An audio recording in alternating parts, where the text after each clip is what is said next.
That resolution that was known as Armistice Day. The history of a small town hangs in the hallway of its high school. Here in Campo, you can count the number of students in some senior classes on two hands.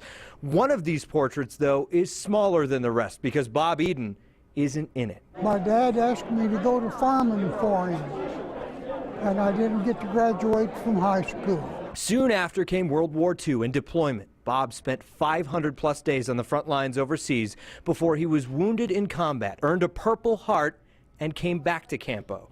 The GI Bill gave him a chance to get the diploma he never earned, but it wasn't in Bob's game plan. But I was a farmer, and I thought, well, what do I need that diploma for? He just decided that that part of his life was through and he needed to make a living for his family. Bob, in a leg brace, jumped on the tractor and went to work. His family says he never looked back at the missed opportunity at a high school diploma, but Bob says he did. Over the years, it's something you miss because people want to know. Now 93 years old, Bob is back here at the high school honoring his fellow vets like he does every year on Veterans Day. But tonight, here in this Hall of Patriots, Bob will be the one who gets the honor. To his surprise, is awarded this honorary diploma from the Campo School Board.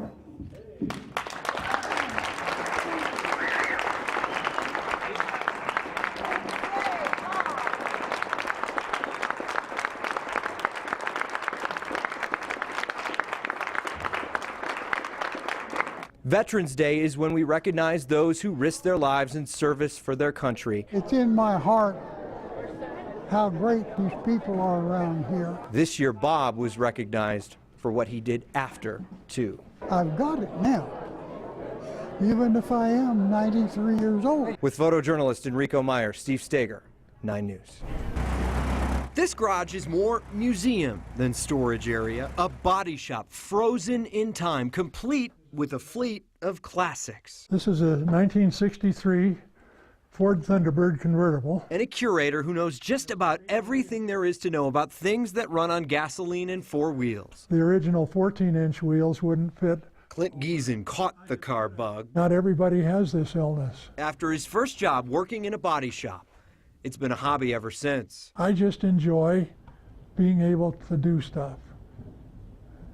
I guess it's something that I can't explain to you if you don't experience it yourself. Over the years, Clint has turned around a handful of classics. I made a lot of modifications to this. Each one with a sense of pride. There's an immense feeling of satisfaction when you can take a rusty old Hulk and turn it into something that people will ooh and ah about. But nothing brings a smile to his face quite like this black beauty, a 1914 Cadillac. This car has been around for a century. It all has a story, every bit of it. There are 100 years of stories behind this wheel, the best of which started 50 years ago when Clint found the car rusted, beat up, and collecting dust. It had been left out in a Wyoming field for many years. A hunk of junk to anyone else, a challenge to Clint.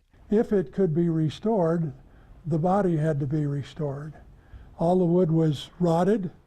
You couldn't close the door and expect it to stay closed. He went to work crafting the new body piece by piece, a process that took some time, but nothing compared to what was next. It was just a matter of searching for parts. The search sounded easy at first. I was 35 years old. I thought I knew everything, and I learned over the years how much I didn't know and how much I had to learn. 35-year-old Clint would become 45-year-old Clint, then 55, then 65. His search would take him into his 80s when he found the last part, and a mechanic who volunteered to help the 85-year-old put his half-century project to bed. He did all the work.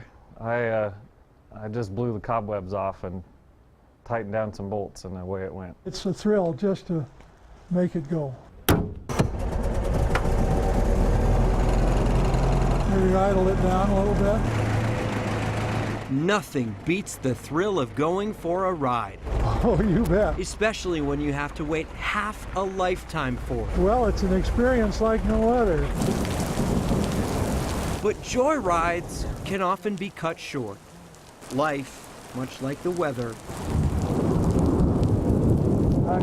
hope that hail don't get bad. can change in an instant. My body has been getting weaker and weaker. Clint says age claimed his strength. He's never been able to drive his favorite car because it's too difficult for him to use it.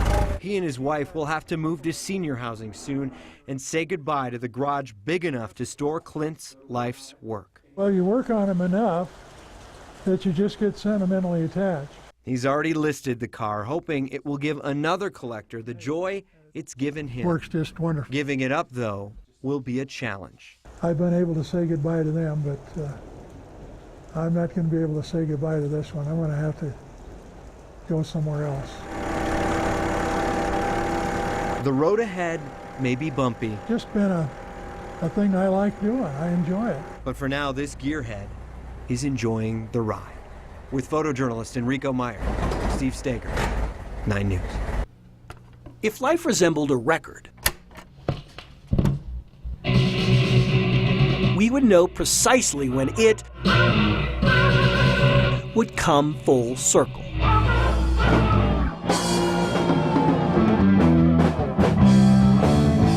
Oh, this is cool.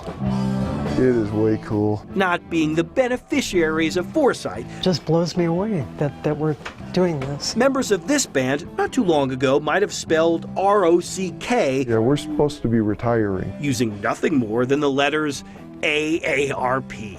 60 and 63 62 and a half.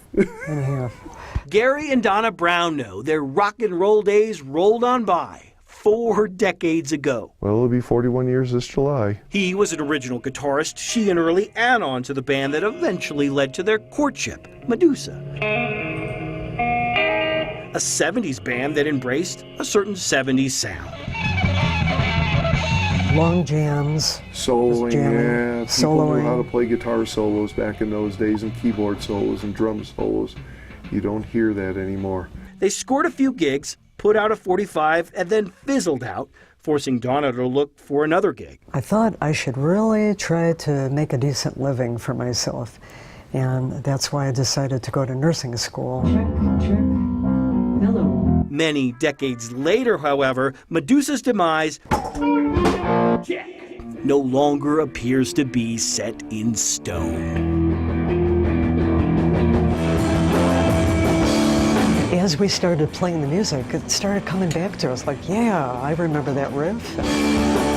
Yeah, it's amazing after all these years how much he can still remember. 3/5 of the new Medusa is new. The drummer answered an ad on Craigslist. The lead singer was 6 when Medusa recorded its first album, and the guy on rhythm guitar still can't order a beer legally. Yet here he and they are. Just kind of pinching ourselves like, really? The music of 70s is coming back? Blame one of those old 45s in a recent phone call. Goes, hi, are you Donna Brown? And you used to be in a group called Medusa? She said yes and assumed it was a prank. I did.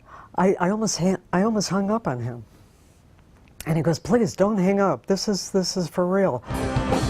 Turns out he worked with a Chicago record label and wanted to re-release their album. Said he found the 45 at a record convention. Crazy, huh? The Browns thought so. Oh, yeah. Many times. Oh, yeah. Many times. This is crazy. Crazy, yes. Evil, no. The label wanted to keep the original artwork, even though it was bound to lead to a few awkward, no, we're not Satanists conversations. Wasn't Not it at yesterday that we just did the goat blood ceremony? We just. Well, we were thinking about it, but it's hard to find goat's blood these days. Yeah, it's true. Recently, it all led I need to get out of the way here. to this. Yeah, I screwed it up. Medusa's first gig since the days of Gerald Ford. Have you got your Hammond plugged in? Nervous as all heck, but very excited. Heck, Oh, yeah. no one knew what to expect. I've been nervous all day. A small venue, a weekday crowd. Uh-oh, hold on. Would anyone show? Would anyone care? And then it happened. 4 decades of rust swept away in an instant So Excited. cool. Yeah. To be playing on stage again. with a few brushes of Gary's guitar, And this is definitely our passion. proving if you wait long enough, something's bound to come around. With photojournalist Enrico Meyer, Chris Vanderveen, 9 News.